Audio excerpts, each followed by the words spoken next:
अच्छा आलोक जी, देखिए अंजना जी, पवन जी ने कहा कि नीतीश जी को सपना दिखाया प्रधानमंत्री का, एक बार नहीं दो बार का। तो ऐसा है कि नीतीश जी इतने हैं, बच्चे नहीं है कि कोई प्रधानमंत्री का सपना दिखाएगा वो सपना देख लेंगे, सपने में रहेंगे, जैसे राहुल गांधी पिछले 10 साल से सपने में है। पहली बात तो समझ जाइए कि जमीन पकड़ना नीतीश कुमार को आता है, इसलिए आपके सलाह की जरूरत नहीं है। दूसरी बात, आप जितने एग्रेसिवली कांग्रेस को डिफेंड कर रहे हैं ममता दी के खिलाफ, कृपया करके ये बात मल्लिकार्जुन खड़गे जी को भी समझा दीजिए कि वो भी थोड़ा एग्रेसिव रहे ना, नेता है राज्यसभा में भाई।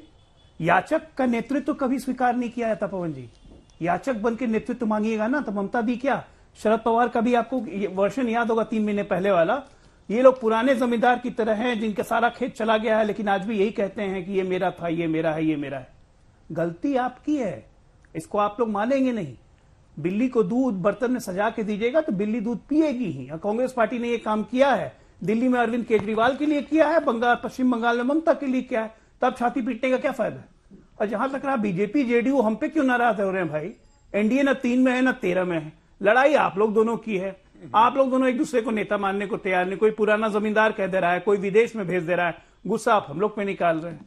मैं आपकी पीड़ा समझ सकता हूं, लेकिन अपने नेताओं को समझाइए कि याचक की भूमिका में न रहे, नहीं तो नेतृत्व तो कोई नहीं स्वीकार करेगा। इन दोनों को अब हटाइए, गौरव जी को, नेतृत्व कहां से मिलेगा। गौरव जी और अजय जी के साथ पवन खेड़ा जी बीच में थे, उनको हटाइए और पवन जी को बीच में डाल के ब्रिजमोहन जी और संजय शर्मा जी को दिखाइए, क्योंकि अब तो पूरी लड़ाई शिफ्ट हो गई है।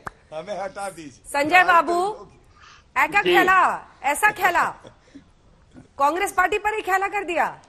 नहीं, खेला तो हमने कर दिया शुरू विधानसभा चुनाव के बाद से ही, और जो खेला अभी होना बाकी है आने वाले दिनों में देश और दुनिया देखेगी। जहां तक आज खेड़ा जी ने कहा कि गांव अभी बसा ही नहीं और लोग आ गए, हालात ये हो गए हैं कि गांव बसने का कोई सीन दिख नहीं रहा था इनके नेतृत्व में। और हम जो कहना चाहते हैं, भारतीय जनता पार्टी के नेतृत्व में जो सिंडिकेट आज देश की सत्ता पर काबिज है, उसे लूंज पुंज नीतियों से, लूंज पुंज तरीकों से और ढीले रवैयों से नहीं हटाया जा सकेगा। इसके लिए जननेत्री दीदी ममता बनर्जी जिस शिद्दत के साथ, जिस बहादुरी के साथ इस सिंडिकेट के खिलाफ, केंद्र की अहंकारवादी ताकतों के खिलाफ, अधिनायकवादी ताकतों के खिलाफ, सांप्रदायिकतावादी लोगों के खिलाफ जिस शिद्दत और जिस मजबूती से सारे देश में आज अपनी उपस्थिति जाहिर की है, नेतृत्व वैसा चाहिए। आज स्वाभाविक तौर पर जब या जहां भी दीदी जाती है लोग मिलने आते हैं, और सिविल सोसाइटी हो, कॉरपोरेट्स हो, ये नए लोग अब दीदी की तरफ देखने लगे हैं।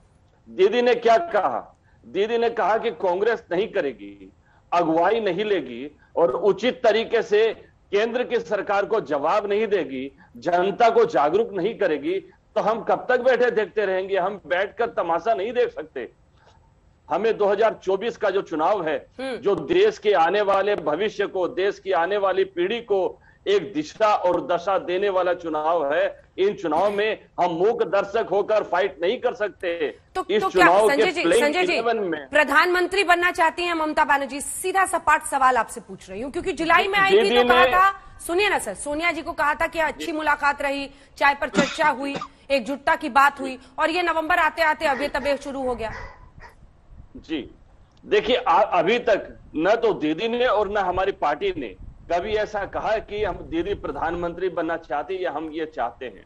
हम ये चाहते हैं कि केंद्र सरकार के खिलाफ, प्रधानमंत्री मोदी जी के तानाशाही रवैयों के खिलाफ देश की जनता को 2024 में इनसे मुक्ति दिलाने का जो काम है वो शिद्दत से किया जाए, और देश की जनता के बीच जाकर बड़ी मजबूती से देश की बातों को रखा जाए।